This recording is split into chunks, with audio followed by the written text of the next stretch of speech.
যে নওশাদ খানকে বলেছে যে আমাদের ছেলেরা মারিনি, আরাবুলের লোকেরা আরাবুলকে মেরেছে। ভাঙড়ের পরিস্থিতি আজকেও উত্তপ্ত। পালাবদলের পরও ভাঙড়ে ভয় কাটছে না।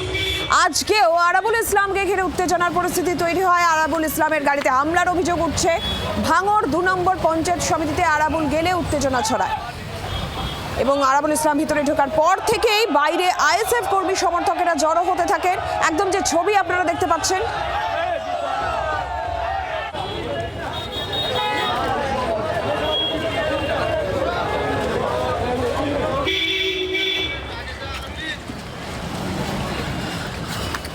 বিজয়গঞ্জ বাজার থানার পুলিশ আরাবুল ইসলামকে পঞ্চায়েত সমিতি থেকে বের করার চেষ্টা করেন। পুলিশ এসকর্ট করে আরাবুলকে যখন নিয়ে যাচ্ছে তখন তার গাড়িতেও হামলা চালানো হয় বলে অভিযোগ। ঠিক কি পরিস্থিতি আমরা জানবো সরাসরি। এই মুহূর্তে প্রসেনজিৎ সর্দার আমাদের প্রতিনিধি রয়েছেন আমাদের সঙ্গে।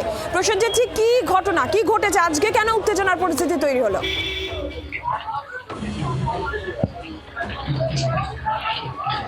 দেখো, তোমাকে বলে রাখবো যে আইএসএফ ছাড়ার পরে দফায় দফায় এই আরাবুল ইসলামের উপরে কিন্তু হামলা হচ্ছে, এমনই কিন্তু আরাবুল ইসলাম জানায় এবং তার ছেলে হাকিমুল ইসলামও জানায়। আমরা দেখেছি পরশুদিনকে সেখানে আরাবুল যখন রাতে বাড়িতে ফিরছিলেন তার গাড়ির উপরে হামলা চালানো হয়েছে, তার গাড়ি ভাঙচুর করা হয়েছে, তিনি বলেছিলেন বোম মারা হয়েছে, পাশাপাশি ইট মারা হয়েছে। এবং গত কালকেরও আমরা দেখলাম সেই যে এলাকায় ঘটনা ঘটেছিল উড়িয়াপাড়া, সেখানেও কিন্তু 3টে তাজা বোমা উদ্ধার করেছে পুলিশ। এবং আজকে সকালবেলা যখন সে পঞ্চায়েত সমিতির সভাপতি এবং সেই ভিডিওতে যে পঞ্চায়েত সমিতি আছে সেখানে যখন আসে তখন থেকে কিন্তু আইএসএফ কর্মী সমর্থকরা সেই এলাকায় জড়ো হচ্ছিলেন। এবং তারপরে পুলিশ বুঝতে পারে, বিজয়গঞ্জ থানার পুলিশ এবং বিজয়গঞ্জ থানার পুলিশ যখন সেই আরাবুলকে সেখান থেকে নিয়ে যখন তার বাড়িতে পৌঁছে দেবে, সেই সময় যখন তিনি পঞ্চায়েত সমিতি থেকে বার হন সেই সময় আইএসএফ এর কর্মী সমর্থকরা চোর চোর স্লোগান দেন, পাশাপাশি তার গাড়িতে আবার ইট মারা হয়। এমনই কিন্তু আরাবুল ইসলাম জানাচ্ছে। এই নিয়ে এলাকাটা উত্তেজনার পরিস্থিতি তৈরি হয়। ইতিমধ্যে তার ছেলে হাকিমুল ইসলাম তিনি কিন্তু একটা অডিও ক্লিপিং সেটা কিন্তু ভাইরাল করেছে, যেখানে বলা হচ্ছে যে আইএসএফ এর সমর্থকদের ভাইজান একটা নির্দেশ দিয়েছে যে গতকাল যখন এই আরাবুল ইসলাম তিনি পঞ্চায়েত সমিতিতে যাবে সেখানে একটা ঘেরাও হবে, এমনই কিন্তু সেই অডিও ক্লিপই কিন্তু ভাইরাল করেছে এই হাকিমুল ইসলাম। মানে এই ঘটনায় কিন্তু ইতিমধ্যে আইএসএফ এর তরফ থেকে সম্পূর্ণ ঘটনাটি অস্বীকার করা হয়েছে। পাশাপাশি এই হামলা, আজকের যে হামলা হয়েছে সেই হামলা আইএসএফ এর তরফ থেকে জানানো হয়েছে যে আরাবুলের ইসলাম লোকজন তারাই এই ঘটনা ঘটিয়েছে এবং সে সামনে হাইলাইট হওয়ার জন্য তাদেরই দলের কর্মীরা এই সমস্ত ঘটনা ঘটাচ্ছে। তবে বিজয়গঞ্জ থানার পুলিশ সম্পূর্ণ বিষয়টি তদন্ত করছে। নীলাঞ্জনা, সঙ্গে থাকো প্রসেনজিৎ তুমি। আপনাদের সেই ছবি আমরা দেখাচ্ছি যখন পুলিশ এসকর্ট করে নিয়ে যাচ্ছে আরাবুল ইসলামকে তাদের গাড়িতে, ঠিক তখন তার গাড়িতে হামলা চালানো হয়। পরিস্থিতি নিয়ন্ত্রণে বিজয়গঞ্জ বাজার থানার পুলিশ ইতিমধ্যেই পৌঁছেছে। যে পরিস্থিতি আমরা গত শনিবারও যে অভিযোগ উঠেছিল আরাবুল ইসলামের গাড়ি লক্ষ্য করে ইট বোমা ছোড়ার অভিযোগ, পরবর্তীতে তার পরের দিন রবিবার যে ছবি দেখতে পাওয়া গেল যে সেই বোমা নিষ্ক্রিয় করতে বম স্কোয়াড পৌঁছলো। আইএসএফ এর বিরুদ্ধে অভিযোগ ছিল, আরাবুল ইসলামের আইএসএফ এর বিরুদ্ধে অভিযোগ ছিল এবং আজকেও আবারও উত্তেজনার পরিস্থিতি ভাঙড়ে।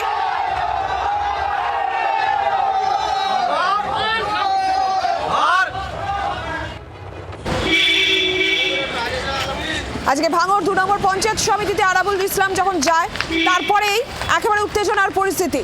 আরাবুল ইসলাম ভেতরে ঢোকার পর বাইরে আইএসএফ কর্মী সমর্থকেরা জড়ো হতে থাকে। সত্যই আইএসএফ ছেড়েছেন আরাবুল ইসলাম এবং তারপর তার গাড়িতে হামলার অভিযোগ। যে ছবি আপনাদের দেখাচ্ছি, গাড়ির ছবি, গতকালকে যে ছবি, আরাবুল ইসলামের গাড়িতে হামলার অভিযোগ ওঠে। শনিবার রাতে তার গাড়ি লক্ষ্য করে ইট বোমা ছোড়ার অভিযোগ ওঠে, সেই ছবি দেখছেন। আর এরই পাশাপাশি আজকে যখন তিনি পঞ্চায়েত সমিতির অফিসে যাচ্ছেন, ২ নম্বর পঞ্চায়েত সমিতি ভাঙড়, সেখানে যখন তিনি যান আজকেও পরিস্থিতি উত্তপ্ত হয়। আইএসএফ কর্মী সমর্থকেরা বাইরে জড়ো হতে থাকেন। এরপর তার গাড়িতে হামলা করা হয় আজকে, এমনটাই অভিযোগ। বিজয়গঞ্জ থানার পুলিশ পরিস্থিতি নিয়ন্ত্রণে আনতে ঘটনাস্থলে পৌঁছয়।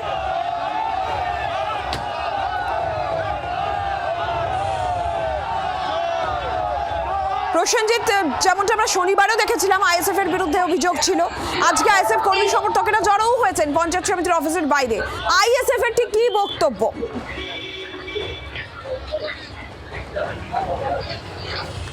দেখো আইএসএফ এর তরফ থেকে ইতিমধ্যে জানানো হয়েছে যে আজকের যে ঘটনা ঘটেছে বা পরপর যে এই যে হামলা করা হচ্ছে আরাবুল ইসলামের, সম্পূর্ণ তারা কিন্তু অস্বীকার করেছে। তারা জানায় যে আরাবুলের যারা লোকজন ছিল তারাই এই ঘটনা ঘটাচ্ছে, মিথ্যা ঘটনা ঘটিয়ে মিথ্যাভাবে তারা কিন্তু আইএসএফ এর দোষারোপ করছে, এটা কিন্তু আইএসএফ এর তরফ থেকে জানানো হচ্ছে।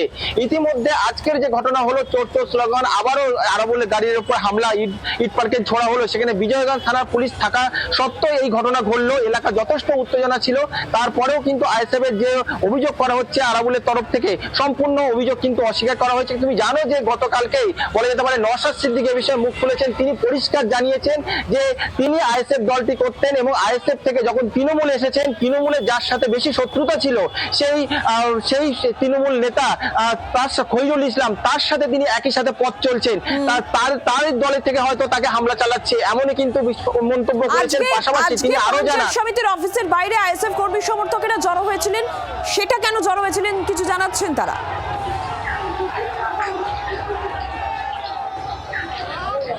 দেখো এখনো পর্যন্ত যেটা তোমাকে প্রথমে বলে রাখছিলাম যে হাকিমুল ইসলাম একটা অডিও ক্লিপিং ভাইরাল করেছে, যেখানে পরিষ্কার বলা হচ্ছে আইএসএফ এর যারা কর্মী সমর্থকরা আছে তারা একে অপরের সাথে কথা বলছে যে ভাইজান নির্দেশ দিয়েছে আজকের আরাবুল ঘটনাস্থলে যাবে পঞ্চায়েত সমিতি সেখানে জড়ো হতে, এবং সেই অডিও কিন্তু ক্লিপিং ভাইরাল হয়েছে। সেখান থেকে আরাবুল ইসলাম বা তার ছেলে হাকিমুল ইসলাম জানাচ্ছে পরিষ্কার এটা আইএসএফ এর তরফ থেকে এই ঘটনা হয়েছে। কেননা এখনো পর্যন্ত যে অনাস্থা দেখেছিল আইএসএফ এর তরফ থেকে, সেই অনাস্থা সেখানে কিন্তু আইএসএফ যারা পঞ্চায়েত সমিতির সদস্য ছিল তাদের সংখ্যা ছিল কম, তৃণমূলের সংখ্যা ছিল বেশি। পালা বদলের পর তারা আইএসএফ চাইছিল যে এই পঞ্চায়েত সমিতি যে কটা পঞ্চায়েত সমিতি আছে সেই পঞ্চায়েত সমিতিটা আইএসএফ এর দখলে যায়। সেখানে সেই সময় ছিল কিন্তু আরাবুল ইসলাম, কিন্তু এবার আরাবুল ইসলাম সেখানে দল ছেড়েছে এবং দল ছাড়ার পরে সেখানে সমীক্ষা কিন্তু পুরোপুরি পাল্টি খেয়ে গেছে বা ঘুরে গেছে। তাই জন্য এই আরাবুল ইসলামের উপর হামলা চালানো হচ্ছে বলে এমনই কিন্তু মন্তব্য করছে আরাবুল ইসলাম সহ হাকিমুল ইসলাম, কিন্তু পাল্টা আইএসএফ এর তরফ থেকে সম্পূর্ণ বিষয়টি অস্বীকার করা হচ্ছে। নীলাঞ্জনা, প্রসেনজিৎ সঙ্গে থাকো। শনিবার রাতেও একই ঘটনা, ভাঙড়ে আবারও উত্তেজনার পরিস্থিতি। আরাবুল ইসলামের গাড়ি লক্ষ্য করে ইট বোমা ছোড়ার অভিযোগ ওঠে শনিবার রাতে। আইএসএফ এর বিরুদ্ধে অভিযোগ ছিল আরাবুল ইসলামের, সদ্যই তিনি আইএসএফ ছেড়েছেন। অন্যদিকে আইএসএফ তাদের বিরুদ্ধে ওঠা অভিযোগ অস্বীকার করছে। আজকেও যে ছবি আমরা দেখতে পাচ্ছি, যখন উত্তেজনার পরিস্থিতি তৈরি হয় পঞ্চায়েত সমিতি ভাঙড় 2 নম্বরের পঞ্চায়েত সমিতির অফিসে আরাবুল ইসলাম গেলে বাইরে আইএসএফ কর্মী সমর্থকেরা জড়ো হতে থাকেন। আজকেও তার গাড়ি লক্ষ্য করে হামলা চালানো হয়, এমনটাই অভিযোগ। আরাবুল ইসলাম রয়েছেন আমাদের সঙ্গে এই মুহূর্তে, টেলিফোন লাইনে রয়েছেন। আরাবুল বাবু, শনিবার আপনার গাড়ি লক্ষ্য করে ইট বোমা ছোড়ার অভিযোগ, আপনি আইএসএফ এর বিরুদ্ধে অভিযোগ করেছিলেন। আজকে ঠিক কি হয়েছিল? আপনি যখন পঞ্চায়েত সমিতির অফিসে গেলেন, আজকে কি হয়েছে? আমি পঞ্চায়েত সমিতির অফিসে আজকে গেছি ঠিক 10টার সময়। আপনারা জানেন কোর্টের মাধ্যমে, কোর্টের নির্দেশেই আমি হাওড়ি পঞ্চায়েত সমিতিতে প্রতিনিয়ত আমি যাই সপ্তাহে 3 দিন। সেই মতো আমি আজকেও গিয়েছিলাম। গত পৌষবার দিন আপনারা দেখেছেন, আপনারা জানেনও যে নওশাদ কালকে বলেছে যে আমাদের ছেলেরা মারিনি, আরাবুলের লোকেরা আরাবুলকে মেরেছে। আজকে যারা প্রকাশ্যে দিবালোকে যারা ইট পাটকেল সব বিভিন্ন ধরনের যন্ত্রপাতি হাতে নিয়ে যারা আমার গাড়িতে অ্যাটাক করলো, তারা কারা? এটা নওশাদ সিদ্দিকী আপনারা প্রশ্ন করুন যে উনি তো পীর সাহেবের ছেলে বলে দাবি করেন, উনি পীর সাহেবের ছেলে। তাহলে আজকে নওশাদ সিদ্দিকী কাল অর্ডার দিয়ে গেছে যে বিডিও অফিসে আরাবুল ঢুকলে মারো, অ্যাটাক করো। তার ছেলেরা সেইভাবে অ্যাটাক করেছে আমার উপরে। এটা ক্রমাগত মানে ওরা চাইছে আরাবুল ইসলাম যদি কোনো দলে না থাকে তাহলে ওরা লুটে বেটে খাওয়ার একটা জায়গা তৈরি হবে আইএসএফ এ। আর আপনারা জানেন আইএসএফ একচেটিয়া লুটে বেটে খাচ্ছে ওখানে। আজকে আপনারা দেখবেন যারা লোক এনেছে সব ক্যানিং পূর্ব বিধানসভার লোক এসছে এখানে। আজকে ভাঙড় আমার 2 নম্বর ব্লকের লোক বেরোয়নি। ওদের এই নওশাদ সিদ্দিকীর যে ভণ্ডামো ওরা বুঝতে পেরেছে। নওশাদ সিদ্দিকী নিজে অর্ডার দিয়েছে যে আজকে 10টা থেকে ভাঙড় বিডিও অফিসের সামনে থাকতে হবে। কেন? আরাবুল ইসলাম ঢুকলে মারো। এই যে ওর মানসিকতা, এই যে ও পীর সাহেবের ছেলে 24টা ঘন্টা টুপি মাথাতে থাকে, এটা কোন ধরনের পীর সাহেব?